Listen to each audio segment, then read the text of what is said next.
What up? What up? Hey, I'm doing a little test ride on the bike because since I took off my oil line on this Road Glide, I've been having this little oil drip, and I'm also having a little oil drip on the airflow. So in the airflow, I'm gonna have to get a catch pan and see if that makes a difference. There were two bolts that were loose. You know what? Let me not just talk about it while I'm at the gas station. I'll show you guys. It's nothing that stops me from riding my bike. I mean, I was able to get all the way down to Michigan and back and many other places. But if you look at these bolts here were very loose, right? And I was getting a lot of oil residue that would flap all through here. And then if you don't know where the oil line is on your Road Glide, the oil line it runs over this. Hold on a second. You can't see it. Maybe you can. Hold on. The oil line is right there. It runs all the way up and across both of the motors, and it ends right there. You see that line right there? That's where the oil line is at. So there's the bolt. There are two bolts. Hard to see, but 1 and 2.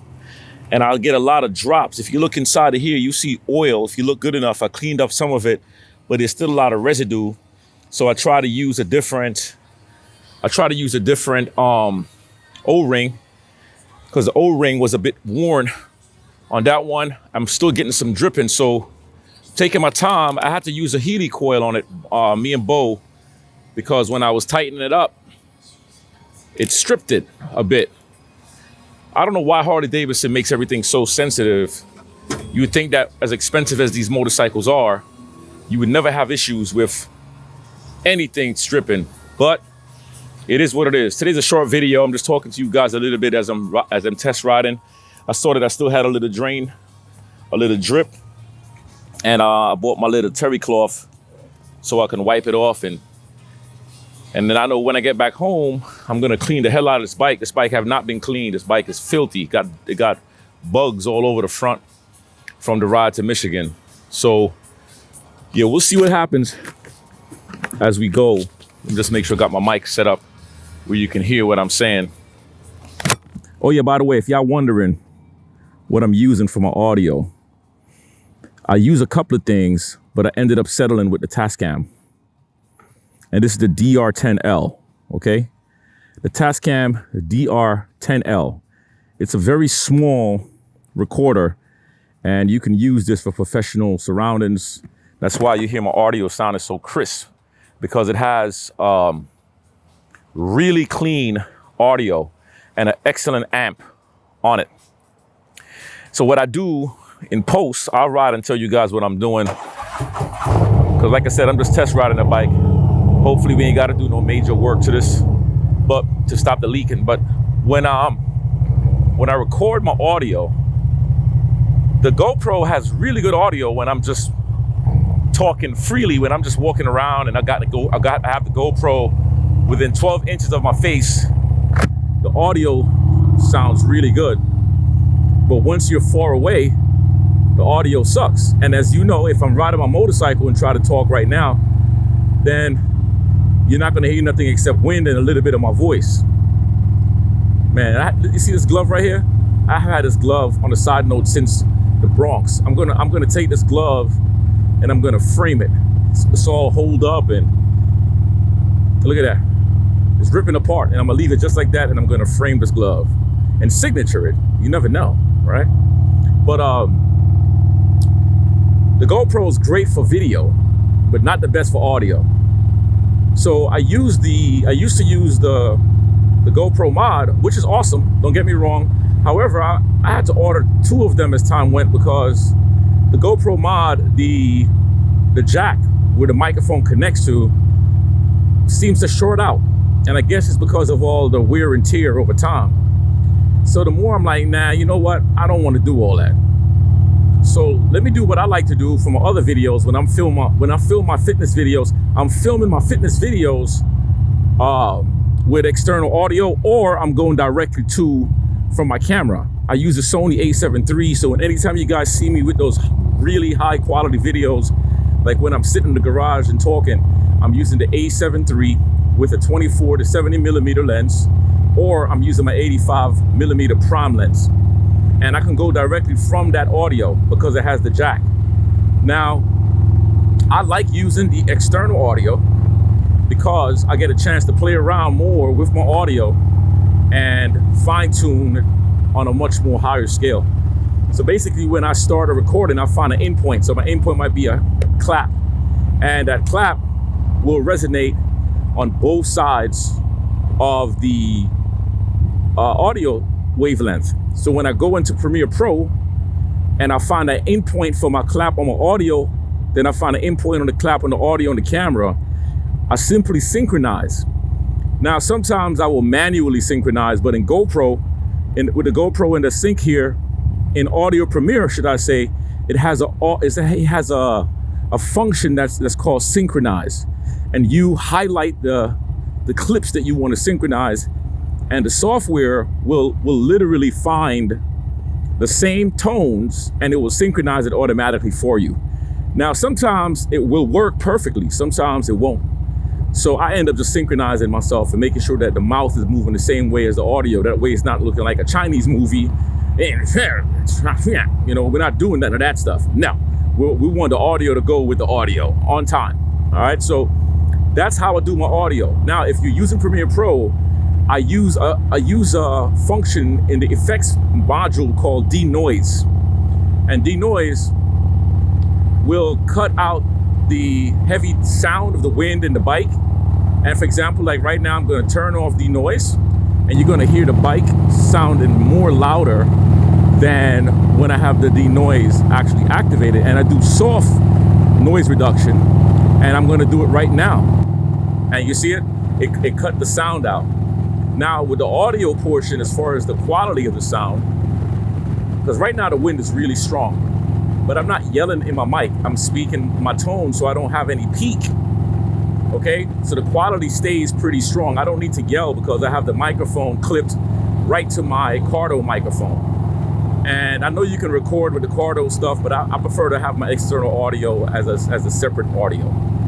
Now with the quality, I also use dynamics, and dynamic processing in Premiere Pro.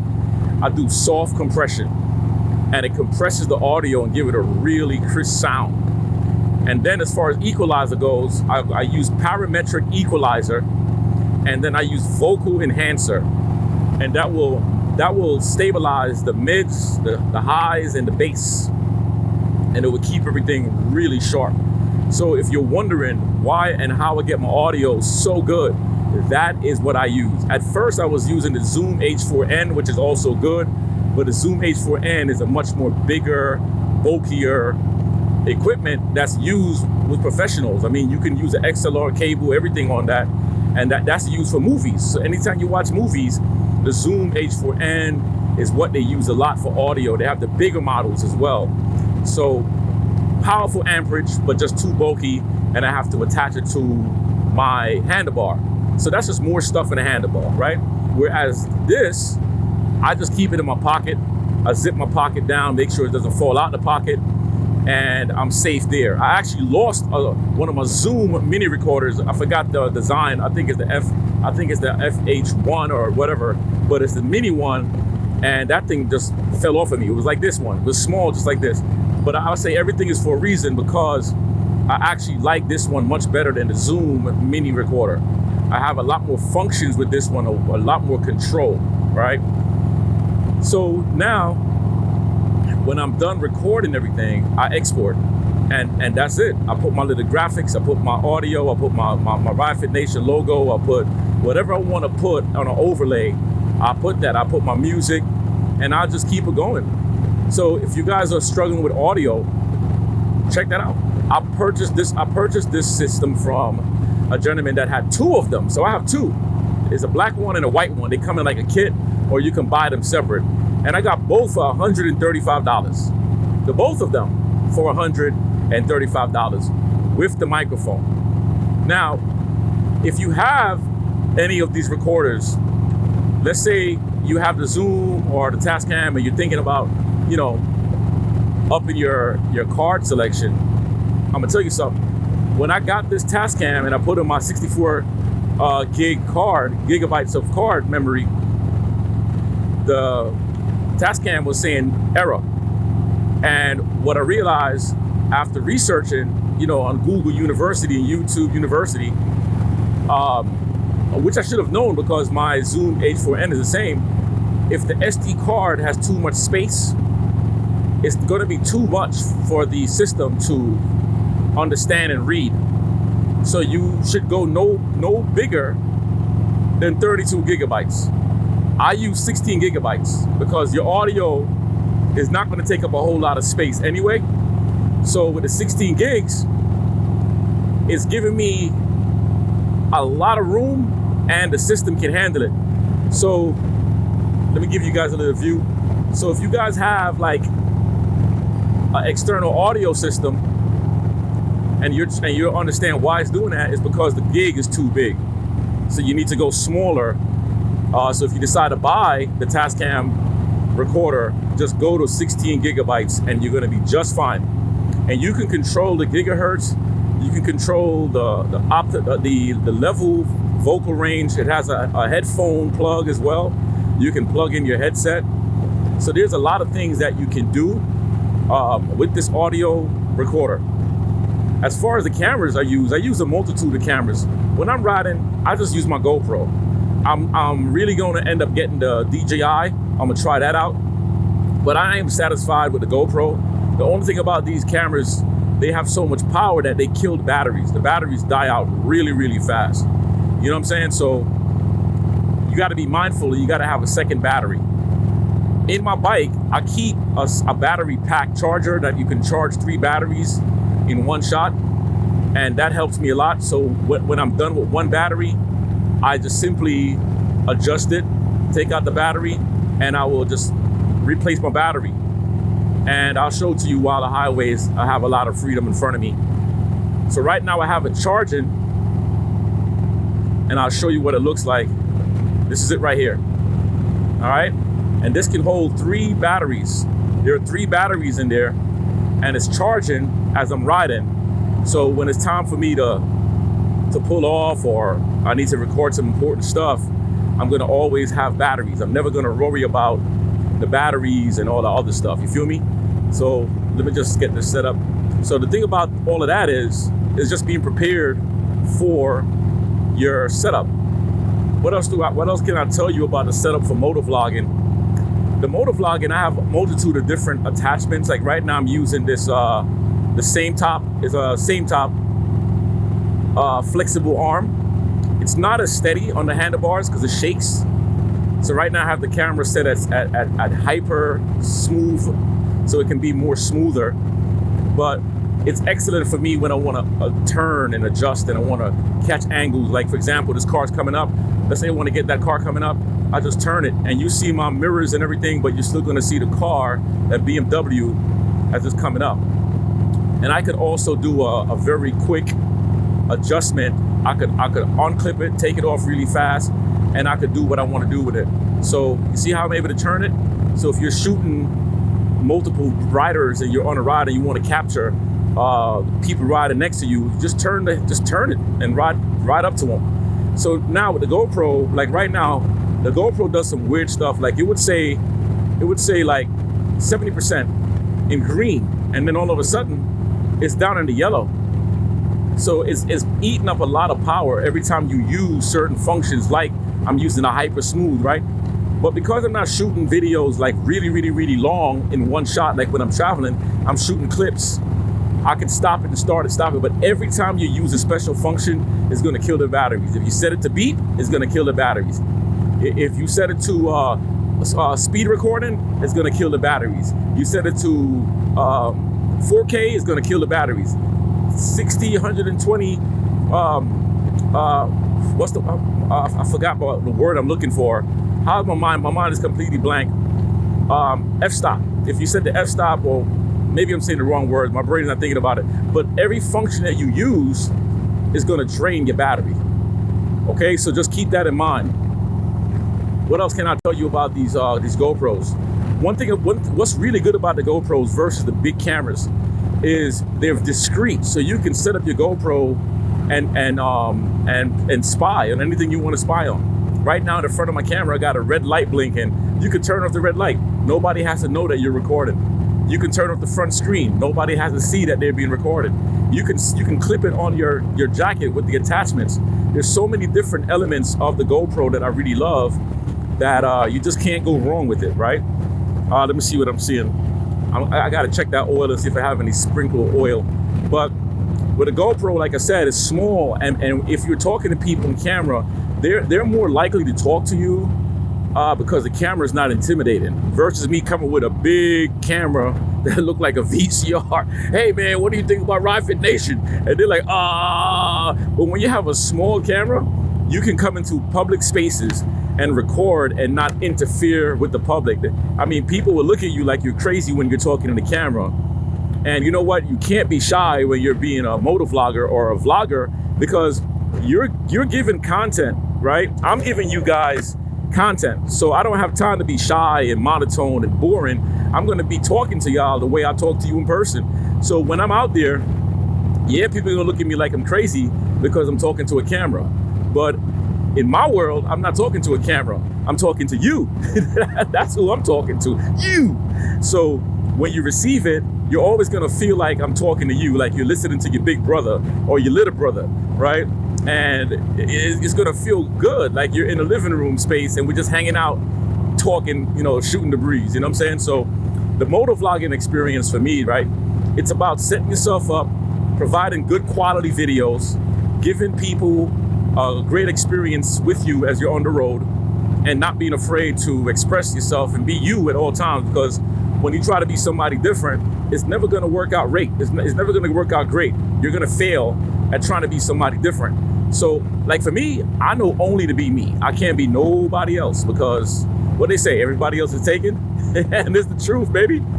So I'm just riding. I don't know where the hell I'm going, but you know what? I'm going to go down to Waconee Lake. I'm gonna give you guys a nice shot of the lake. I should have brought my drone with me, but it's all right. I'm gonna take that ride to Waconee and then head back up.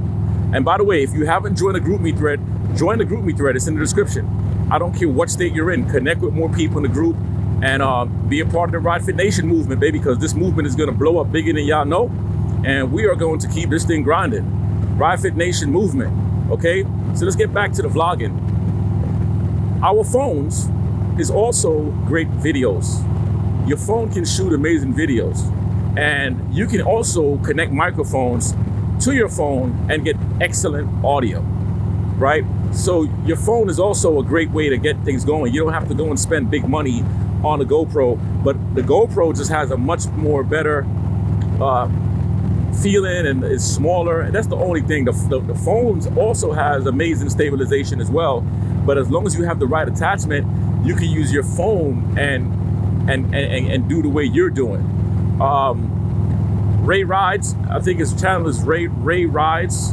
He uses his phone all the time. He has his phone attachment right here, and the camera looks absolutely amazing. And there are other people who use their phones, and the camera looks amazing. So you don't have to go and spend a lot of money on equipment to try to please everybody. Just use what you have right now and then work your way up. You don't have to wait. And if you're thinking about doing a motovlog, I'll tell you the reasons why I like it.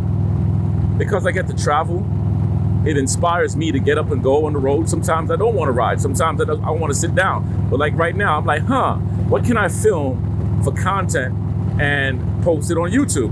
Well, guess what?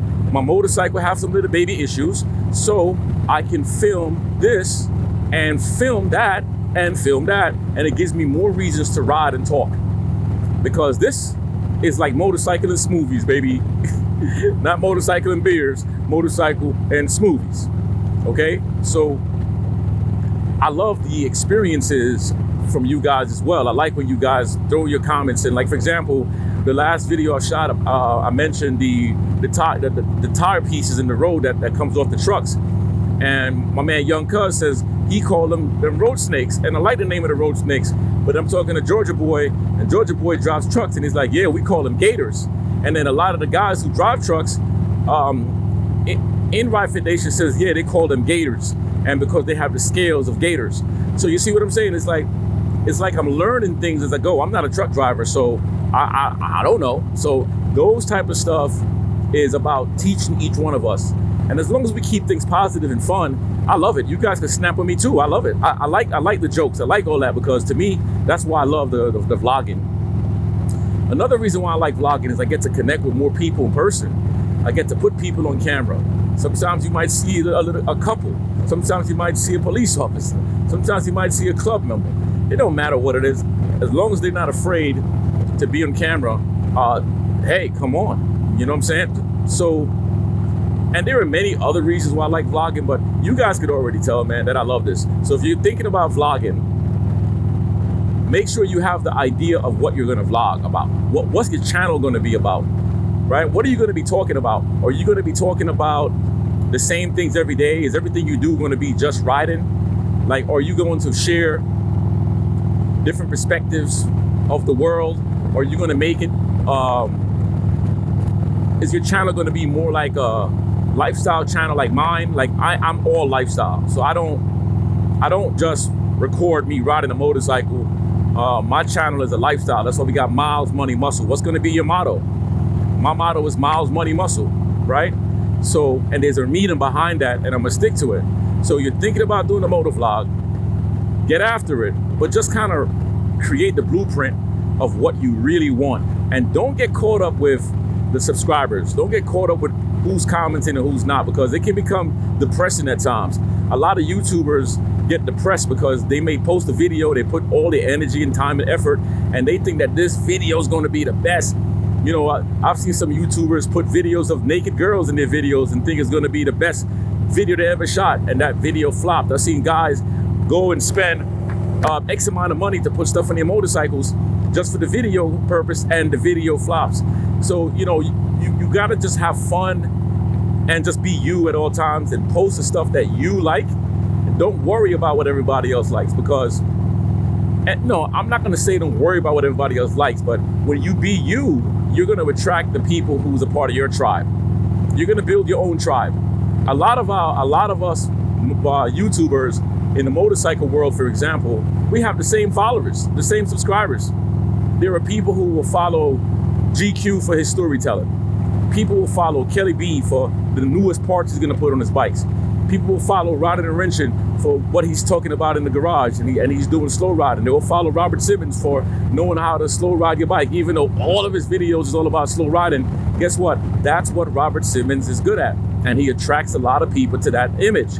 People will go and look at 2147 Crew on how his turbo motorcycle can travel all around the damn country with no problems. So every YouTuber has a different feeling, a different finesse. You know, there's many different attitudes and personalities that's out there. You just got to be the one to create your own persona, and you got to be the one to say to yourself, like, yo, you know what? This is what I want to do. I want to do that, and I want to be that. You see what I'm saying? So don't be shy, don't be scared, don't be nervous, and embrace the trolls. I embrace trolls all day, every day. All right. So that's my 2 cents for y'all. I'm gonna get to the lake, ride around a little bit, give you guys a little shot to the lake, and then I'm gonna check. I can tell that the oil is still coming out of this. When I look down, I can still see the drops, but it is what it is. It will be fixed regardless. So I'll see you guys in a few, and don't forget, leave it in the comments. Are you a vlogger? Do you have a YouTube channel? Tag your channel. Don't be afraid to put that in my comment section. I don't get mad about that stuff. As long as you don't come off spammy, I'm good, right? What equipment are you rolling with? What do you think about the audio that I'm using? Are you thinking about doing what I'm doing? I'll show you guys the whole process. All right, see y'all in a few. Snap. All right, got the battery switched over, 100% loaded. Let's get this bike started back up, and we're gonna ride, and we're just gonna make it all about content development, man. I'm showing you guys how I'm developing content, what I do, how I do it. That way, you know, you can say you learn some things. You can give me some ideas too as to what you guys do. All right? All right, so let's go. So like I said, I'm rolling through Oconee right now. Oconee, they have a lot of boat yards. You can rent jet skis, kayaks. They have a lot of campgrounds. The houses out here are absolutely beautiful. It's a great place. Georgia boy, what up, baby? I'm in your world right now. I'm in your side of Georgia. Your side of Georgia. All right, let me just get this. Yeah, there we go. So with content development, everything that you see around you is content. And just for the moment, I want to take a minute. I just saw a semi going past me. I want to big up all the truck drivers that's on this channel. Everybody who ride those big rig trucks and you delivering things and keeping the world going. I don't think a lot of people understand. Without you guys, there is no nothing. You guys are what keep the world moving. You deliver motorcycles, you deliver house parts, you deliver electrical stuff, you deliver food, you deliver clothing, you deliver freaking hospital equipment. You guys are amazing, and I respect all of you guys. And every time y'all see me in the road and you recognize me, I love the horn blowing. Like the other day, I was riding back from Maine. I mean, not Maine, from Michigan. And a truck driver, I was in a really dark spot in Tennessee up in the mountains.